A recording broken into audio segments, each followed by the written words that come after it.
today we're going to do the art workshop in this village. It's called Lugumum.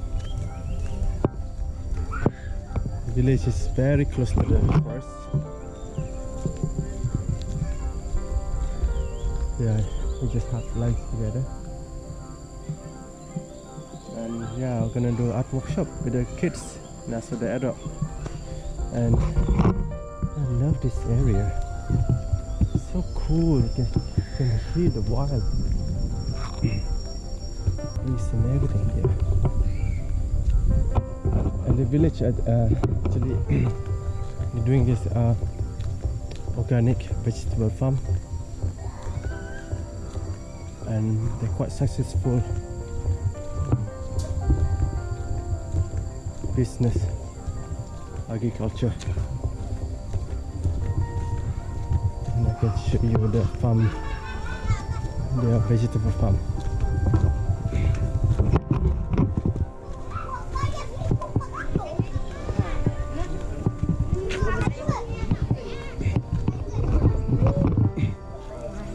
Boleh tunjuk di kebun tak? Mana? Kebun yang tu mana? Dekat mana? Sana. Boleh tunjuk? Jom. You can show me the farm.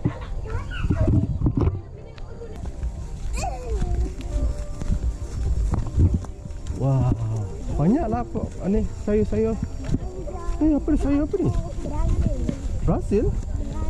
Apa tu? Oh, bayam. Spinach, you said. Ni ke? Bayam, kangkung ni, lemon ni, bang.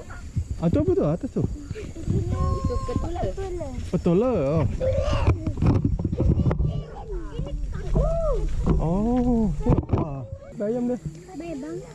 Bayam bangga. Oh. Bayam merah. Ini bayam apa ni? Bayam merah. Ini? Bayam hijau. Brazil. Oh. Yeah, they just show me every plant. So they're so expert. They know every vegetable they planted here. That's so hijau kan? Warna merah. This is red spinach, they said. Dia rasa dah macam mana? Sama? Right. So this is long tree. Wow. Look at that. So long. Oh, I love this vegetable farm. Boleh, jangan risau.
Terpendam kan? Dapat abstrak lah. Kita abstrak.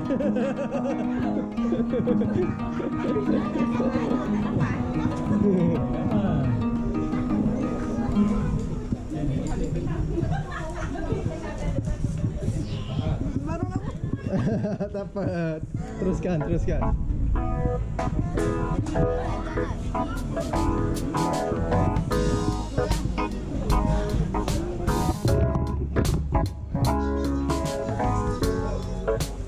They seem to enjoy the workshop, so see what they do for the coloring and stuff of the workshop.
Wah,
siap.